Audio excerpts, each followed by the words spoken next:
Hey, Mom. Dad is saying something. Lucas said this while staring at Ryan's portrait. Of course, the Ryan in the portrait remained still, not moving at all. Lucas's spiritual sensitivity must have kicked in again. Lucas, stop it. Come over here and play with Mom. Okay. But, Dad is really angry. He's saying, it was her who pushed me into the road. When Lucas pointed to the person, we couldn't believe our eyes. My name is Catherine. I'm a homemaker in my 60s. Right now, I live with my husband, David, in the penthouse of a luxury high-rise condo. I love the view from this place, while enjoying freshly brewed coffee and some sweets. The sunlight comes in beautifully in the morning, and at night, the view of the city lights is stunning. Honestly, I never thought we'd be able to live like this. I'm really grateful to you. This is the kind of moment where you'd expect to be sipping champagne and nibbling on cheese while gazing at the night view. But for us, coffee and some sweets just feel right.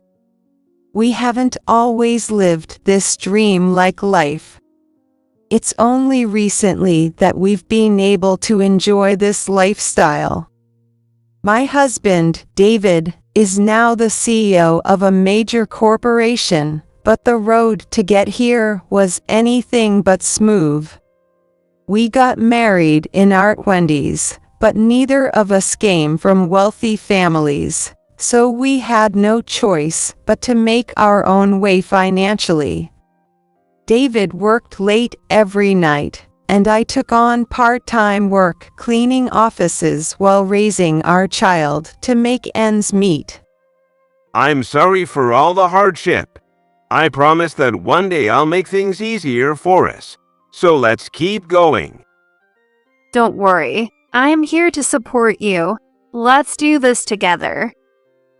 Even during those tough times, we lived with consideration for each other. One of our little indulgences during those hard days was to occasionally buy some sweets and share them. All that hard work paid off 8 years ago.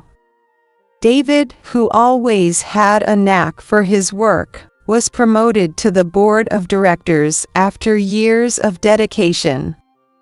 After that, he left the company, fulfilled his dream of starting his own business, and eventually became the CEO. He's still busy with work, but he makes sure to take weekends off, and we spend quality time together. Our relationship is going strong. Lately, David has been talking about finding a successor. Considering his age, he's been thinking about passing the company on to our only son, Ryan, in the future. Then one day, as I was doing the dishes, I heard a ringtone from my phone behind me. I quickly wiped my hands and picked up the phone to see Ryan's name on the screen. Hello. Hey, Mom, it's been a while. How've you been? I'm doing well, thank you. It's rare for you to call. After I said that, Ryan started speaking with a slightly embarrassed tone. Actually, there's someone I want to marry. Can I bring her over to meet you? My little Ryan had grown up and was about to start his own family. It was such wonderful news, and I felt a sense of relief. Congratulations, of course, you can. I'm looking forward to it. The day Ryan was going to bring his fiancée over, I was so nervous that I couldn't sit still. What should I wear? Does she drink coffee, or maybe tea? Seeing me in that state, David smiled and said, "Relax. as I was bustling around getting everything ready. The doorbell rang. We're here. A few moments later, Ryan and his fiancée walked into the house. Nice to meet you. I'm Emily. I brought a little something for you. Emily said this as she carefully handed us a paper bag filled with sweets from a well-known shop. Oh my, thank you so much. Let's all enjoy them together. If we're having sweets, coffee would be perfect, I said to myself as I prepared the coffee. Emily had a graceful and refined demeanor. Her way of speaking and choice of words also reflected her elegance. It seemed that she worked for a major corporation, and she planned to continue working after marriage so that the financial burden wouldn't fall solely on Ryan. Ryan, she's such a wonderful person. You're a lucky guy. Oh, please, stop kidding me, David. Mom, Dad, next time, you've got to meet Emily's family too. Of course, Emily, have a good life with our son. We congratulated Ryan and Emily on their engagement with big smiles, and they looked incredibly happy. From that point on, everything moved along smoothly, from meeting both families to planning the wedding. Emily's family consisted of her parents and her younger sister, Christy. As I initially thought, Emily came from a refined and well-grounded family. I heard that Emily's parents had been running a business for many years. Christy, her sister, was also a career woman, just as accomplished as Emily. Emily, I'm so glad you found such a great guy. I hope I can have a happy family too someday. But for now, work is my boyfriend. Emily's family was very easy to talk to, and I felt like we were going to become one big happy family. Following Emily's parents' desire to throw a grand celebration for their eldest daughter's once-in-a-lifetime event, the wedding was attended by 300 guests. Although the cost was a bit daunting, we agreed with Emily's parents, as we also wanted to celebrate Ryan. Surrounded by many relatives and friends, Ryan and Emily's faces were filled with joy. Now that I'm a mother-in-law thanks to Emily, I can't wait to become a grandmother. Mom, the wedding just ended. It's too soon for that. I couldn't help but daydream about the grandchild we might have one day. 2 years later, Ryan and Emily were blessed with a child, a boy named Lucas. He was our first grandchild and absolutely adorable. Lucas, it's Grandpa. Lucas, it's your Aunt Christy, not an old lady. Lucas was like the star of the family, brightening up the room just by being there. During holidays like Thanksgiving and Christmas, Ryan and Emily would often bring Lucas to visit both her family and ours. Spending time with Lucas, playing with him, and having meals together became my greatest joy. Surrounded by warmth and love, Lucas grew up well. But when Lucas turned 3, things started to change. One day, Lucas suddenly said, "Why did you leave? Why are you going away?" "Lucas, no one's there. Come back over here." I gently pulled Lucas back as he walked towards the empty balcony, talking to someone who wasn't there. What could this be? Puzzled, I asked Emily, "Hey, has this ever happened before, you know, where he seems to be talking to someone invisible?" Yes, it's been happening more often lately. I was worried and took him to see the doctors, but they said nothing was wrong.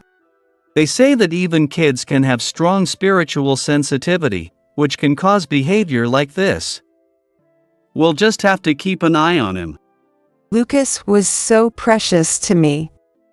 But this strange behavior left me with an uneasy feeling in my chest. Unaware that Lucas's mysterious ability would later trigger a certain incident. Some time passed, and then one day, Catherine, something terrible has happened. my husband shook me awake in the middle of the night, and I groggily sat up. What is it? What's wrong, waking me up at this hour? Emily just called. Ryan was in a car accident, and he's in critical condition. What? Everything after that is a blur. Before I knew it, I was at the hospital, rushing to Ryan's room.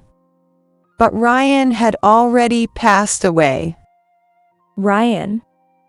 Don't leave me and Lucas behind. Please. My husband and I stood there, stunned, unable to process what was happening. Emily was holding Lucas and crying as she clutched Ryan's hand. It wasn't until later that the crushing reality hit me, and an overwhelming sorrow took hold of me. This can't be real. Ryan, please open your eyes, Ryan. I cried until I had no tears left, held in my husband's arms. I had never seen him cry out loud like that before. Afterward, I couldn't bring myself to do anything, and I stayed holed up at home.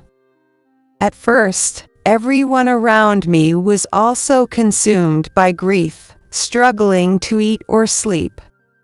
We were just sad. But time has a way of healing, and slowly, those around us began to recover. But inside me, there was still a gaping hole. My husband tried to get me to go for walks to clear my mind, and Emily and Lucas would come by to check on me, but I couldn't move forward. Time just kept passing me by, leaving me behind. And before I knew it, it was already the 1-year memorial for Ryan. Time flies so fast. It feels like just a moment ago, Ryan was here, looking so happy. After the memorial service, I finally had a chance to talk with Emily's parents and Christy, whom I hadn't seen in a while. Losing such a wonderful young man must have been incredibly painful, but I'm sure he's watching over us from above. That's probably true. He was always such a bright child. If there's anything we can do, please don't hesitate to let us know. Thank you, but I know Emily is the one suffering the most. Emily glanced at Ryan's portrait. Thanks. Indeed, the time I spent with Ryan and Lucas was truly joyful. Ryan was the kind of person who hugged us every day. He really was a wonderful man. You're so lucky, Emily. It was the first time since the wedding that everyone was laughing together. The calm atmosphere was starting to ease my heart when Lucas suddenly began to act strangely. He stared intently at Ryan's portrait, then looked around nervously, unable to settle down. Lucas was mumbling something to himself. Lucas. Hey, Mom. Dad is saying something. Lucas said this while staring at Ryan's portrait. Of course, the Ryan in the portrait remained still, not moving at all. It must have been Lucas's spiritual sensitivity acting up again. I didn't think much of it. Lucas, stop it. Come over here and play with Mom. Okay. But, Dad is really angry. Angry, Ryan, Lucas, what is Dad angry about? Then Lucas suddenly stood up and walked towards someone. The next words out of his mouth were unbelievable. He says it was her who pushed him into the road. When Lucas pointed at the person, we couldn't believe our eyes. What? It was Emily's sister, Christy. Hey, cut it out, Lucas. What are you talking about? Come on, let's go play over there. No, I won't go. Dad said I shouldn't go near Aunt Christy. He said she's the one who did it to him. Lucas spoke firmly, with a strength in his voice that caught everyone off guard. The once peaceful atmosphere suddenly became tense as everyone's eyes turned to Christy. Christy, what is this about? Stop it, Lucas. Enough with the jokes. You shouldn't say things like that. Everyone, please don't believe him, okay? I'm not feeling well, so I'm leaving. Unable to bear the situation, Christy quickly ran out of the room. Wait, Christy. What's going on? Not understanding what was happening, everyone followed after her. We spent hours searching for Christy, but she was nowhere to be found. We checked the nearby park, the area around her home, and called her phone multiple times, but she didn't answer. As evening approached, we noticed a small crowd gathered near the river bank. Through the crowd, we saw Christy. Stop it. Let go of me. When we finally found her and rushed over, we saw several police officers surrounding her. As we approached, one of the officers noticed us and quickly walked over. Excuse me, that's my sister. What's going on here? Christy is being arrested on suspicion of murder. What? It turns out that there were several suspicious points surrounding Ryan's car accident, and the police had been investigating it ever since. There were very few witnesses since it happened late at night, but inconsistencies between the driver's statement and the dashcam footage raised concerns. The police had been quietly investigating Ryan's accident as a potential crime, and now, at this moment, Christy was being arrested as the prime suspect. It seems the police had been keeping an eye on her for some time. I didn't do it. Let me go.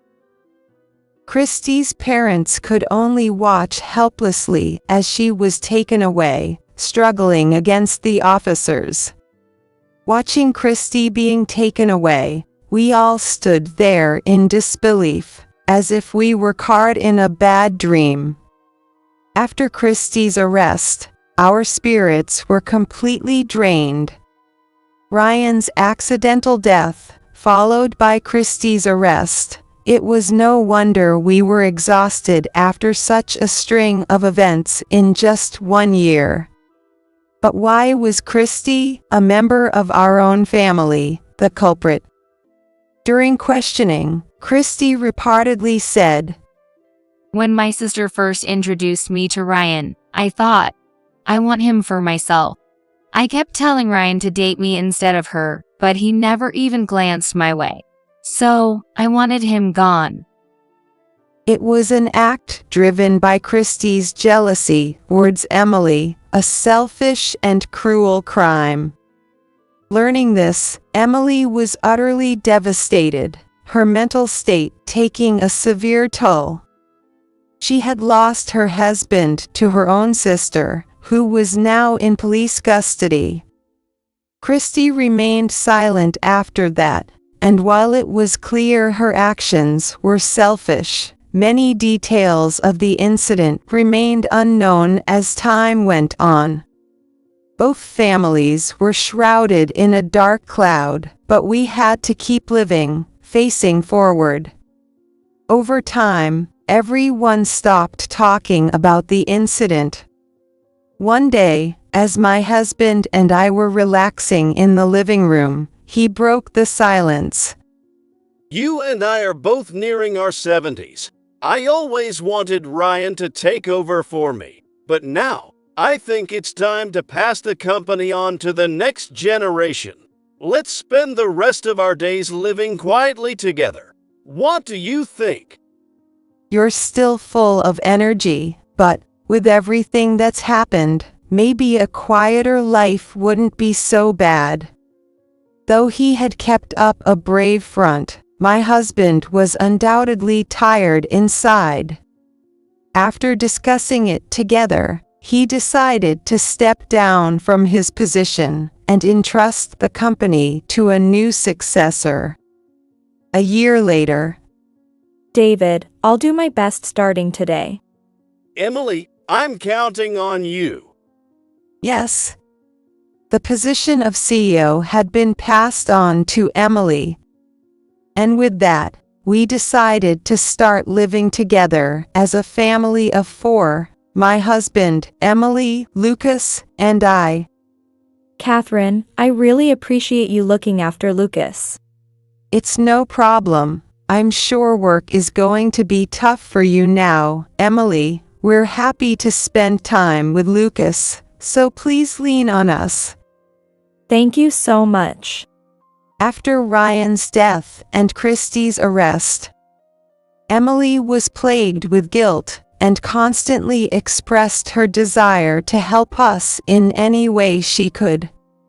So when she heard about my husband's retirement, she volunteered herself as the next CEO. There was some opposition from the company, but with my husband's strong recommendation, Emily was chosen. Emily threw herself into her work every day, while my husband and I took care of Lucas. It was like a second round of parenting for us. Grandpa, Grandma, we have a sports day at school soon, so you have to come watch. Oh, really? Then I'll make sure to pack all your favorite foods for lunch to cheer you on. Yeah. Make sure to include an omelet. Oh, and there's a dance, too. I wonder if I'll dance well? Those moments of conversation were filled with happiness. Emily worked diligently as the new CEO, and my husband finally felt at peace, saying, leaving the company in Emily's hands was the right choice. Now I can truly retire. The company was stable, and my husband was finally able to rest his mind. But that happiness didn't last long. Emily started coming home late every night, and even on weekends, she was always out, so we hardly saw her anymore. There were times when I asked her to stay home more often, but Emily would always refuse. I'm sorry, but I have a meeting with a client, so I'll be late. I'm going on a business trip, so please take care of Lucas for the next 3 days. She would leave Lucas with us, and not think twice about it. There were even more nights when she came home drunk. Emily, you're drinking too much. This is every night now. You need to be more careful. Oh, come on. I was entertaining clients. It's part of the job. She slurred her words, clearly intoxicated. My husband and I would exchange looks and sigh in frustration. Then one day, when the company was on a break. We were in the living room, and Lucas started muttering something strange again. Dad, don't be mad. Don't be mad at Mom. Lucas was holding his ears, his face twisted in discomfort. Lucas, are you hearing Ryan's voice again? Yeah, Dad's really angry. But I can't understand what he's saying. Maybe he's mad at Mom for coming home drunk every night. No, it's not that. Dad's scary. Ryan was angry. Something bad might be happening again. Feeling a deep sense of unease, I couldn't shake the feeling that something was wrong with Emily lately. Following my intuition, I contacted a private investigator and asked them to look into Emily. They investigated everything.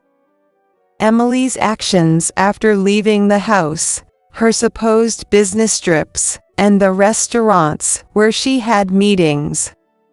A week later, a report from the investigator arrived. The results were shocking. Emily wasn't doing her job as CEO properly. Instead, she was embezzling company funds and spending wildly on men.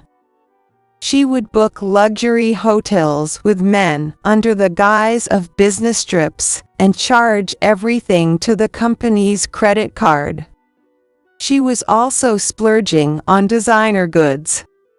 At night, she would go from one host club to another, spending enormous amounts of money. And that wasn't all. Emily was also sending the company's money to her parents, allowing them to live lavishly. Her parents, who were supposed to be running a business, had actually abandoned it after Emily became CEO. With the money Emily provided, they bought a new house, a new car, and were living in luxury. We had rarely visited Emily's parents, so we have no idea this was happening. It seemed that Lucas's mutterings were reflecting the truth. I quickly called Emily over. I have a meeting today, so can we make this quick?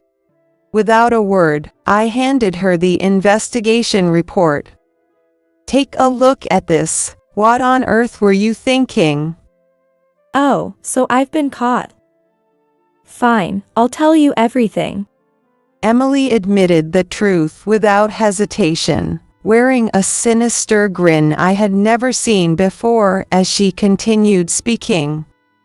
I married Ryan for the money. I knew he was a candidate for CEO. But Ryan was so laid back that it seemed like he'd never actually become the CEO. So I figured it would be faster if I became the CEO myself. Emily continued, saying something even more unbelievable.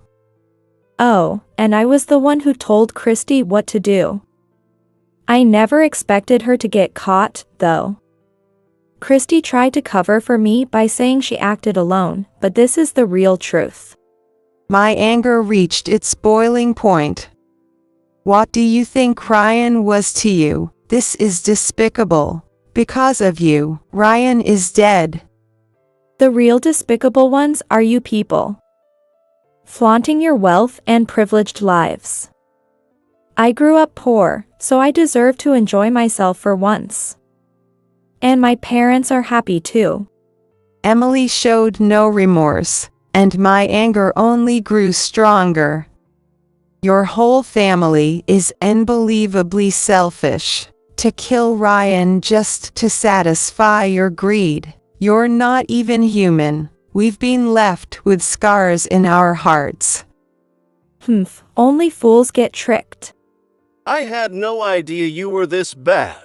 Ryan deserved so much better. Emily, as of today, you're no longer part of this family. You'll also be removed from the CEO position. I'll inform the company myself.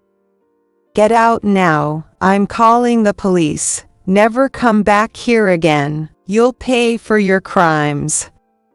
Emily laughed maniacally the entire time, as my husband and I handed this vile woman over to the police. It wasn't long before the police arrived, and Emily was arrested. Her parents were also arrested for receiving stolen money from the company. Our family had been caught in a trap set by Emily's family, losing both our son and the company's money. And Lucas lost both his parents. He watched as his mother was taken away by the police. Seeing Lucas like that, my husband and I vowed to protect him no matter what. A few years later, Lucas has grown into a kind and gentle boy, showing no signs of the tragedies that once surrounded him. Grandpa, Grandma, let's take a picture over there. Sure, how about under that tree? It looks lovely. Today is Lucas's middle school entrance ceremony. My husband and I have become his legal guardians, and the three of us now live peacefully together. And since a few years ago, Lucas's strange mutterings have completely stopped. From now on, we'll walk towards a bright future with Lucas. But if anything ever happens again, I hope he'll start muttering once more, so the three of us can continue living happily together.